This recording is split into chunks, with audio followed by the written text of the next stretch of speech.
The first time Clara Grady realized she might die in that house. Snow was falling outside the bedroom window. Not hard, not violent, just soft winter snow, drifting over the rooftops of Black Hollow, while her husband pressed her face against the kitchen table hard enough to split her lip open. She remembered staring at the frost on the glass, while blood ran into her mouth. She remembered thinking how quiet the snow looked, compared to the sound of a man hurting someone he no longer saw as human. 3 years later, the snow came again, and this time, something else came with it. The Grady House saloon was loud that night. Miners packed the tables shoulder to shoulder. Wet coats steamed beside the stove. Boots scraped across sawdust floors, while whiskey burned its way through tired men, trying to forget winter existed beyond the walls. At the center of the room stood Elias Grady, owner of the saloon, owner of the freight line through the Northern Pass, owner of half the town's debt, and, as he liked to remind everyone, owner of Clara. Clara stumbled backward after the slap hit her. A tray shattered against the floor. Nobody moved. Not the sheriff drinking near the poker tables, not the deputy pretending to study his cards, not the old ranchers staring into their glasses. Everyone in Black Hollow knew what happened behind Elias Grady's doors. The bruises, the screaming, the child crying at night. But Elias paid wages in winter, and fear fed people almost as well as money did. Clara bent to gather the broken glass before Elias struck her again. "Do not bleed on my floor," he growled. Her hands trembled as she picked up the sharp pieces one by one. A thin line of blood opened across her fingers. She did not react. Pain had become part of her, the way cold becomes part of the mountains. Near the wall beside the stove, a little girl watched everything with enormous, frightened eyes. Lily, 2 years old, tiny enough that her boots barely touched the floorboards from the chair she sat on. She clutched a rag doll missing one button eye while trying not to cry loud enough for Elias to notice. That broke Clara more than the beating itself, because children should cry when they are afraid. Children should not learn silence before they learn safety. Elias grabbed Clara by the back of her dress and forced her upright. "You embarrass me in front of customers again, and I will lock the girl outside tonight." Clara instantly shook her head. "Please no, she has fever again." "Then teach her not to stare at me." His fingers tightened around Clara's arm, hard enough to bruise. The room stayed silent. That silence was the cruelest thing about Black Hollow. Not the violence, not the blood, the silence. Then the saloon door opened. Wind burst inside first. A blast of snow swept across the floor, making lantern flames dance. Several men cursed and turned toward the entrance. Then they saw him. The man standing at the doorway looked less like a traveler and more like something carved out of the mountain itself. Tall, broad, wrapped in heavy fur darkened by snow. A rifle rested across his back, beside a long trapping knife worn smooth with use. His beard carried frost along the edges. One pale scar crossed his jaw, but it was his eyes people noticed. Cold, still, heavy with things better left buried. The room went quiet almost instantly. Someone near the bar whispered his name. Silas Creed. Clara had heard stories about him before. The mountain man, living somewhere beyond Bitterroot Ridge. A hunter who disappeared into the wilderness for months at a time. A man who once dragged another trapper 30 miles through a blizzard after wolves tore apart his leg. A ghost who rarely came into town unless winter supplies forced him to. Some people called him dangerous. Others called him cursed. Silas stepped inside slowly and shut the door behind him. The storm faded to a dull howl outside. Elias straightened his vest. Well, the mountain finally decided to visit civilization. Silas ignored him. His eyes moved across the room once, then stopped on Clara. Not on her face, on the bruises, on the split lip, the shaking hands, the fear she was trying desperately to hide. Clara lowered her gaze immediately. She did not know why. Maybe shame, maybe instinct. Men always looked at hurt women one of two ways, with hunger or with pity. She could survive neither tonight. Elias laughed and grabbed Clara's chin roughly. "Do not mind her. Creed. Woman bruises easy." A few men forced nervous smiles. Silas still said nothing. He removed his gloves slowly, one finger at a time, while snow melted from his coat onto the floorboards. That silence began changing the room. Even drunk men could feel it. Elias felt it too. His smile faded slightly. You deaf up there in the mountains? Still nothing. Then Lily climbed down from her chair. Clara noticed too late. The little girl crossed the floor on shaky legs, while clutching her doll against her chest, straight toward Silas Creed. The entire saloon watched. Clara's heart nearly stopped. Lily reached the mountain man and grabbed his coat with both tiny hands. Please, she whispered. One word, barely louder than the fire, but it hit the room harder than a gunshot. Silas looked down at her. Something changed in his face. Not softness. Not exactly. More like an old wound reopening. He noticed the bruising near Lily's wrist, where rope fibers had rubbed skin raw days earlier, after Elias tied her to a bedpost as punishment. Silas stared at the mark too long, and for a moment, he was somewhere else. Another winter, another child. Smoke rising through trees, tiny footprints in snow, a memory he had spent years trying to kill inside himself. Elias stepped forward angrily. Girl, come here. Lily grabbed tighter onto Silas's coat. Clara rushed forward instinctively. Please, Lily. Elias backhanded Clara hard enough to throw her against a table. The sound cracked across the saloon. Several men flinched. Silas finally moved. Not fast, not dramatic. Just one heavy step forward. The floor creaked beneath his boots. Then he spoke for the first time. Do not touch them again. His voice was deep and rough, like gravel dragged across wood. Elias laughed immediately, though tension had crept into his eyes. Them. He looked around the room. Hear that? Mountain Man thinks he owns my family now. Nobody laughed this time. Elias's face darkened. That woman belongs to me, he snapped. Law says so. Church says so. Silas looked at Clara lying beside the broken table, then at Lily trembling against his coat. Finally, his eyes returned to Elias. Law is not always right. The room went still, because nobody in Black Hollow talked to Elias Grady that way. Nobody. Elias's jaw tightened. You should leave town before you forget your place. Creed. Silas bent down carefully and lifted Lily into his arms. The child instantly buried her face against his shoulder. Again. That strange expression crossed Silas's face, like grief mixed with fury. Elias reached for the revolver at his hip. Half the saloon stiffened. Clara stopped breathing. Silas did not touch his weapon. He only looked at Elias. Try it. 2 words. Quiet words. But suddenly every man in the room understood something important. Elias Grady ruled Black Hollow because people feared him. Silas Creed feared nothing. The tension stretched so tight, Clara thought someone might die before the next breath. Then Elias slowly lowered his hand from the revolver. Not because he wanted peace, because instinct warned him this fight would not end the way fights usually did. Silas helped Clara to her feet with one massive hand. She nearly collapsed from exhaustion the moment she stood. He steadied her without speaking. His coat smelled like pine smoke, leather, snow, and cold mountain air. Not whiskey.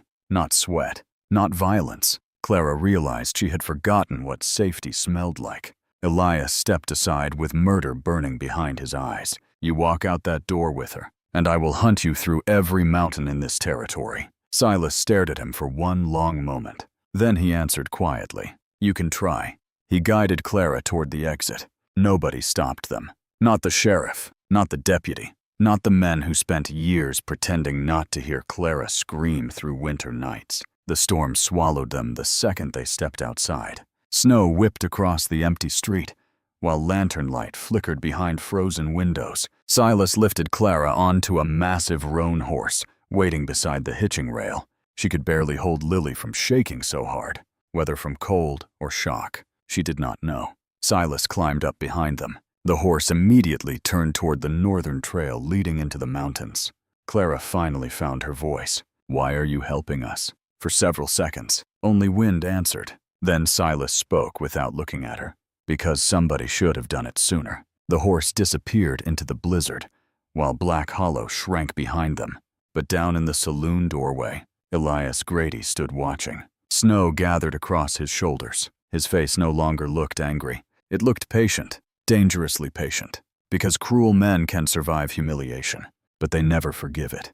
And somewhere beneath the storm and darkness, Clara Grady realized something terrifying. She had not escaped yet. She had only started a war. The climb into the mountains lasted until dawn. Snow hammered the world without mercy. Wind tore through the trees hard enough to bend entire pines sideways. Several times Clara thought the horse would lose footing and send all of them crashing into the ravine below.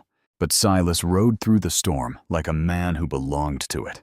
He barely spoke. Only short commands. Hold tighter. Duck your head. Stay awake. Lily drifted in and out against Clara's chest, burning with fever beneath the heavy fur coat wrapped around her tiny body. Every few minutes, the child whimpered in her sleep. Every time she did, Silas looked back immediately, as though he could not help it. Just before sunrise, the storm finally weakened. Gray morning light revealed towering cliffs and endless forests buried beneath snow. Smoke curled from somewhere ahead through the trees. Then Clara saw the cabin. It sat beneath a ridge of black stone overlooking a frozen river. Small, rough, half buried by winter. Firewood stacked neatly beside the porch. Animal pelts drying beneath the roofline. Lonely, but alive. Silas dismounted first and helped Clara down carefully. The moment her boots touched ground, her knees nearly collapsed beneath exhaustion. Silas caught her before she hit the snow. His grip was powerful enough to lift her easily,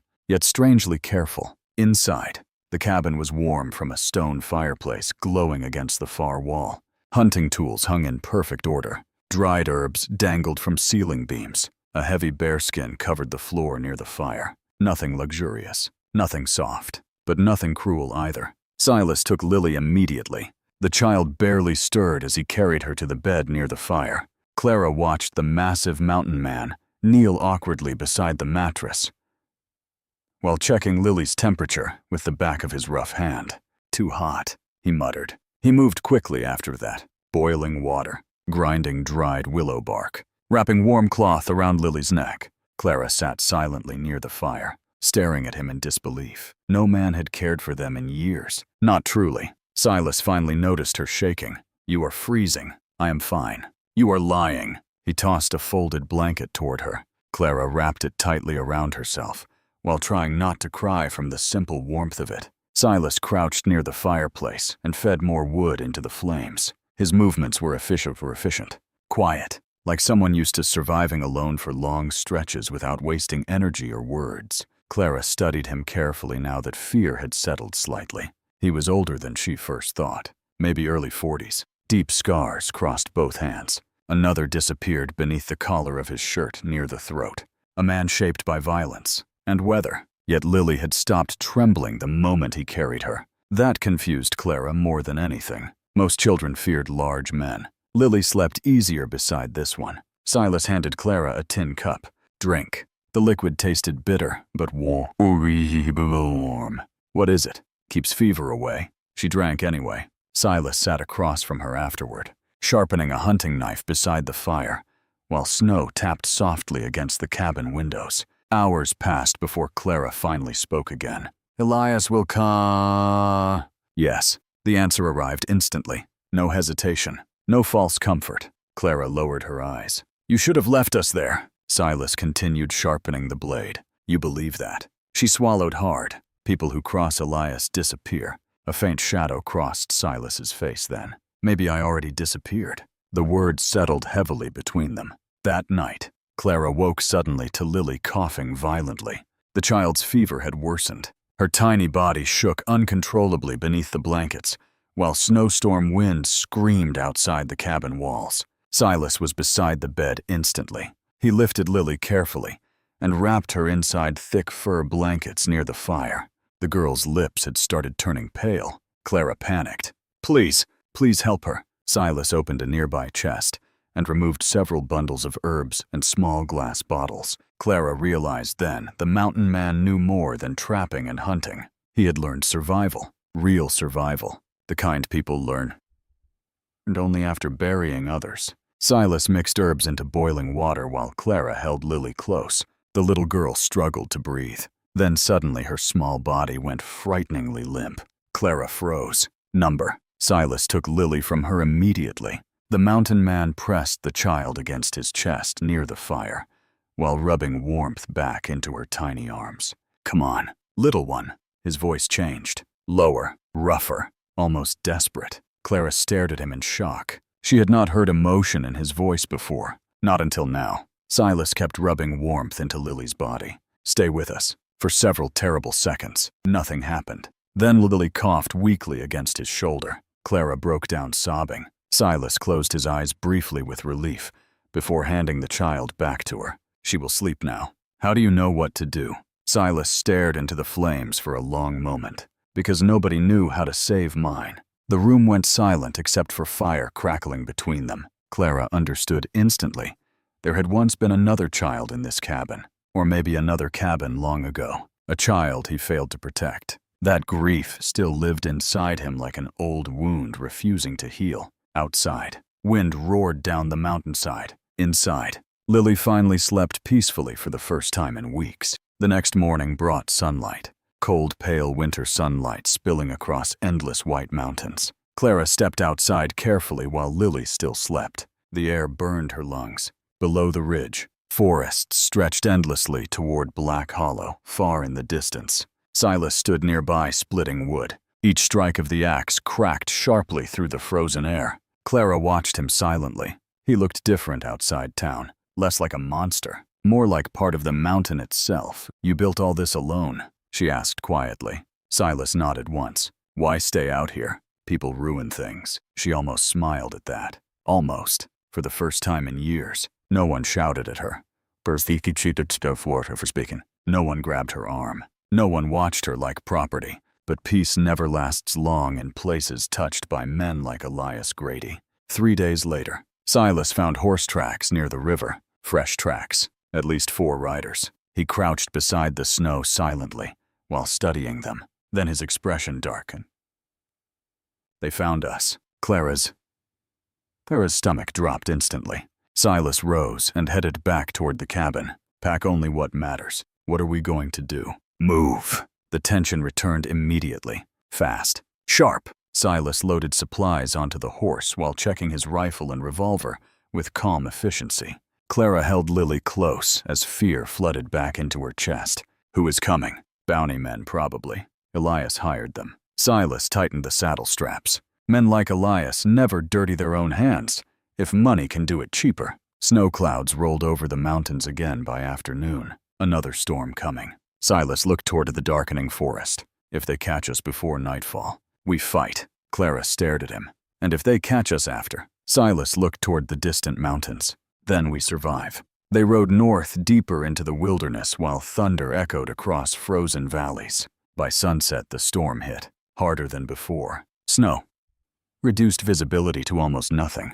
Wind screamed across narrow cliff trails, while the horse struggled through waist-deep drifts. Behind them somewhere, faint voices carried through the storm. The hunters were close. Lily began coughing again. Clara held the child tighter while panic rose in her throat. Silas suddenly pulled the horse off trail toward a narrow rock passage, almost hidden beneath ice-covered pines. Where are we going? Shelter. The path led to a cave buried inside the mountainside. Small, dark, protected from wind. Silas got a fire burning quickly, while Clara wrapped Lily near the flames. The child's fever returned with frightening speed. Outside, wolves howled somewhere beneath the storm. Clara tried not to cry. I cannot lose her. Silas sat beside the fire cleaning snow from his rifle. You will not. How can you know? For the first time since meeting him, Silas looked directly into her eyes. Because I know what it costs after you do. The answer hollowed the air between them. Hours later, while Lily finally slept near the fire, Clara noticed something beside Silas's pack. A tiny leather shoe, child-sized, worn with age. Silas saw her looking. For several seconds, neither spoke. Then the mountain man finally reached for a small metal flask beside him. My daughter was 5, he said quietly. Clara remained still. Cabin fire. Silas nodded once. Not accident. The words came flat and cold, like something repeated too many times alone. Clara watched flames flicker across his scarred face.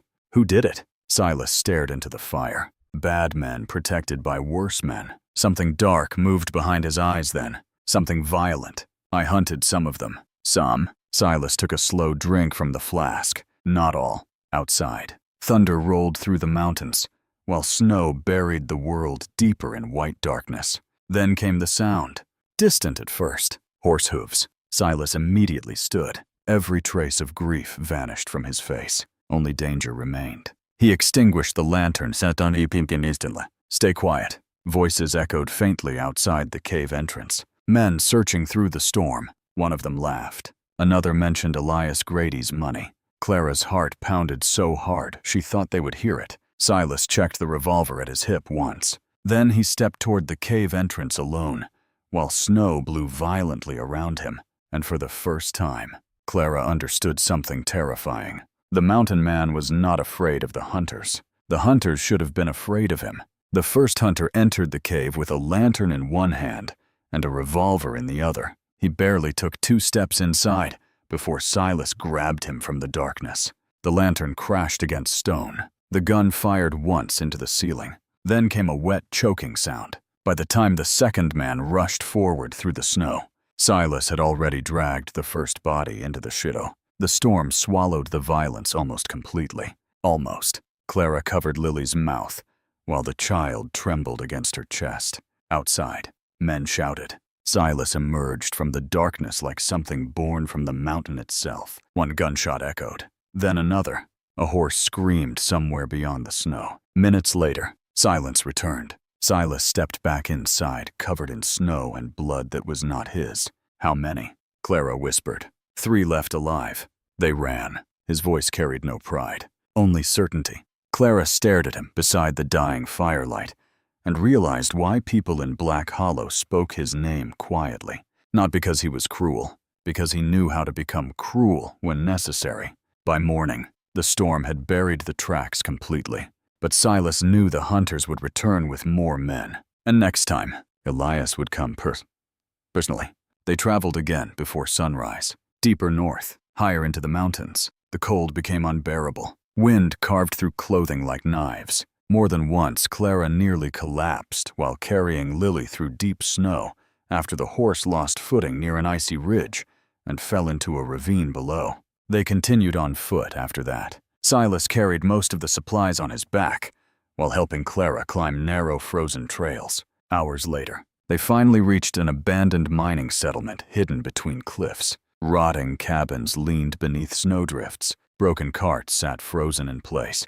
The entire place looked dead. Silas pushed open the door to one cabin near the edge of the ridge. Inside was dust, ash, old memories. Clara noticed immediately this place mattered to him. You lived here. A long time ago. He began reinforcing doors and windows while speaking. My wife hated winters up here. Clara stayed quiet. She knew grief when she heard it. Silas finally looked toward the far corner of the cabin, where burned wood still blackened one wall. They locked the door from outside, he said quietly. Clara felt cold move through her chest. The fire spread too fast. He stopped there. But Clara understood enough. Not accident. Murder. That night, Lily slept between them near the fire, while wind screamed through the empty mining camp outside. For the first time since leaving Black Hollow, Clara slept too. Not deeply, but enough to dream. She dreamed of warm summers, open fields, a life before bruises. Then she woke to shouting outside. Silas was already standing. Lantern light moved between buildings beyond the frosted windows. More hunters. Number, Clara realized seconds later. Not hunters. Elias himself had come. The cabin door exploded inward from a shotgun blast. Men stormed inside, yelling. Silas threw Clara and Lily behind the overturned table as bullets ripped through wood walls. The mountain man fired once. A man outside dropped instantly into the snow. Chaos erupted through the cabin. Smoke. Gunfire. Splintering wood. Elias's voice roared from outside. Bring me the woman alive. Silas reloaded calmly beside the window. There are too many, Clara cried. He looked at her once. Then take Lily and run through the back. What about you? Silas chambered another round. I will slow them down. Clara shook violently. Number. For the first time. Silas grabbed her shoulders firmly. Listen to me. His pale eyes locked onto hers. You keep that little girl alive no matter what happens next. Another shotgun blast tore through the wall behind him. Silas shoved a small metal key into Clara's hand. Inside the floorboards beneath the bed. Go. Clara hesitated only a second before taking Lily and crawling through the rear exit into the storm. Behind her, gunfire exploded at Chitkin inside the cabin. Then came the sound of Silas Creed roaring in fury, loud enough to rise above the wind itself. Clara ran blindly through snow carrying Lily while tears froze against her face. She did not stop until reaching an old supply shed near the edge of the abandoned settlement. Inside, she found the loose floorboards beneath a rusted bed frame. Under them sat a locked metal box. The key fit perfectly. Inside were World Tour photographs, a silver marshal badge, and one name repeated across several documents: Elias Grady. Clara's hands shook harder as she read. Freight manifests, missing women, illegal transport routes through mountain passes, human trafficking. Then she saw another paper, a report signed years earlier by Deputy Marshal Thomas Hale, Lily's father. The report described Elias and several business partners transporting women and children through frontier territories under false labor contracts. The final page was stained dark brown. Blood. Thomas Hale disappeared 3 days after filing it. Clara stared at the papers in horror. Elias had not simply been abusive. He had been a monster long before she met him. And Silas had known pieces of the truth for years. A sudden scream outside snapped her back. She looked through the broken boards of the shed. The mining camp burned. Flames climbed through the storm, while men shouted, and horses panicked. Silas fought like a man with nothing left to lose. One hunter crashed through the snow after Silas buried an axe handle across his face. Another fired wildly before Silas tackled him directly into the fire. Then Clara saw Elias near the center of camp holding a rifle. The same rifle pointed now toward Silas's back. Silas turned too late. The shot echoed across the mountains. Silas staggered. Clara screamed. The mountain man dropped to one knee in the snow, while blood spread dark across his side. Elias approached slowly through blowing ash and snow. "You should have stayed buried in your mountains." Silas tried standing again, even wounded. He looked terrifying. Elias raised the rifle toward his head. Then another voice shattered the moment. "Drop it." Elias. The sheriff stood near the ridge with several townsmen behind him, not because they found courage suddenly, because Clara had the documents, because the truth had finally become too large to hide. Elias laughed bitterly. "You think these fools matter?" Then he grabbed Clara suddenly after, doing her near the shed. He dragged her close and pressed a revolver against her throat, while backing toward the burning cabin. "Nobody move," Lily cried hysterically nearby. The sheriff froze. Several men lowered weapons immediately. Only Silas kept moving. Slowly, blood soaking through his coat, Elias pressed the revolver harder against Clara's neck. "I will kill her." Silas stopped 10 feet away. Snow drifted between them. Fire and for one long moment, the entire mountain settlement went silent. Then Silas spoke. "You already killed enough families." Something shifted in Elias's expression. "Recognition. You remember me now?" Elias whispered. Silas's eyes darkened. "You wore a mask that night." Elias smiled weakly. "Your wife begged louder than I expected." Clara saw the change happen inside Silas instantly. Not rage. Something colder. The final death of mercy. Elias fired, but Clara slammed her elbow backward into his ribs at the same moment. The bullet missed. Silas moved. One massive step through the snow. Then another. He hit Elias like a falling tree. Both men crashed through the burning doorway of the cabin. Inside, flames climbed walls blackened by an old fire from years before. Elias scrambled desperately across the floor, reaching for the revolver. Silas kicked it away. The two men fought through smoke and fire. No speeches, no mercy, only hatred years in the making. Elias slashed Silas across the shoulder with a knife. Silas barely reacted. He drove Elias backward into the burning wall hard enough to crack wood beams. The roof groaned above them.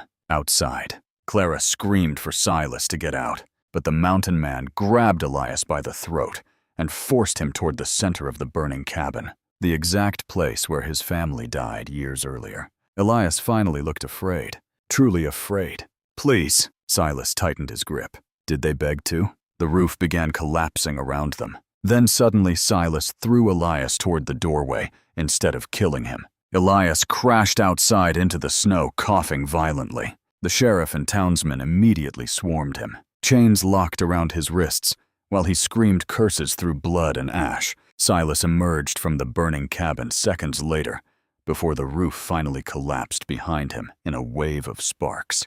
He nearly fell from blood loss. Clara caught him before he hit the snow. For a moment, neither spoke. Then Lily ran into Silas's arms, crying so hard she could barely breathe.